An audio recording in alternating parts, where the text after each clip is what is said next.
Hello friends, welcome back to the bench. Thank you very much for joining me. We have this really unusual board here for a socket replacement.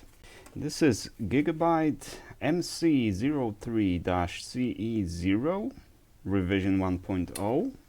You can see that a heatsink, because technically it is assembled, right? It should be disassembled. Technically it is assembled because it has two heatsinks, right? But they're so tiny that it really doesn't matter, and it just takes a second to remove them. So that's not a problem, because primary objective of removing heatsinks is to reduce the weight. So in this case, it really doesn't matter. It is, look at that. We got 3 LAN adapters. We have RS232 and VGA, right? And 2 USBs. And there's probably something else that connects to it. There's plenty of connections. So I'm thinking this is perhaps some kind of server board, but I wouldn't think, well, judging by the 2 network or 3 network adapters, I would think that maybe it's some kind of server board. But then why would you need RS232? So I was thinking maybe it's some kind of control board, some custom computer controlling some kind of device. Could be. Let's see, is it real RS232? What is the chip? If it's on Max 232, it's a real RS232 hardware. MA3243C. So that's a real RS232. This chip is it's superior to Max 232, because Max 232 is just a shifter. It just adjusts voltage level. It's just a charge pump, pretty much. And this one has a charge pump built in. Let's see the damage of the socket. Doesn't look too bad. I could probably fix it by just bending the pins. It looks like just a couple pins were mangled. Here's a little bit of some kind of gunk or something. Yeah, that's just some kind of gunk. Yeah. So this could be probably, and the same here. And that looks like it's just, oh, that's from shipping. Yeah. So very minimum damage. But the board is not very heavy. But the way it was shipped, see the problem with shipping, the board was covered on one side and the other side with a foam, right? And scotch taped around, or packing taped around, which means, okay, this side and this side is protected, but the sides here are not, right? And it was just freely running in the box. Now I don't remember where it came from. Hopefully not very far. But if you ship it with UPS ground and you send it from California or Washington State, or Idaho, Wyoming, Oregon, then it's got to drive throughout the entire country, and those packages are not handled properly, or not as I would call it, not as I would handle them myself. So you really need to put a lot of packing material. So now the problem with this is that after the replacement, if the board doesn't work, we don't know if the replacement was unsuccessful, or the board is already damaged at this point through shipping. Please pack your boards properly, guys, because it's just a waste of your money and time if the board gets broken in shipping. And actually, what was it? A few weeks ago, we had 2 boards damaged the same way from the same customer, and they seemed properly packaged. But the weight, the mass of the board, makes a big difference. So those boards that got damaged, they were assembled, which means they're a lot heavier. So once it drops on the corner or whatever, it's gonna do some damage. Now I don't see any physical damage on this one, but we don't know. Now it's a little bit weird, and take a look at this. I've never seen this before. That's a thermocouple underneath the SSD. It even looks like it was resoldered. There's a sign, I'm not sure, is that a sign of flux, or it's just dirty. Maybe not. Not the best soldering job either, but it's fine. But that's pretty cool. I've never seen that before. Now, I'm gonna probably have to remove it. No, probably not. It's pretty far from the socket. Yeah, socket is all the way over here. We have very nice outline on the socket, but as you can see, it does not...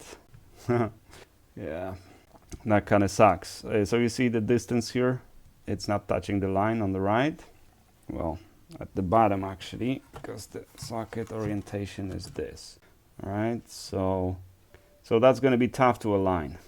Yeah, but that's usually how it is. So you see, we're looking at it pretty much straight, and you see that it's misaligned. Same here, right? It's drifting a little bit to the left. That's why I always inspect them before I remove them, so I know how to align them. But this is going to be tough to align. Even though the outline looks really well, it's going to be a pain to align. We're going to have to use a little bit more flux, so the socket hopefully starts floating, and let it just jump into its position, because we can't really rely on the outline in that case. Alrighty, let's disassemble it and let's get to it. Let's resolder the socket.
And there you go, we are done. So let's take a look at the alignment.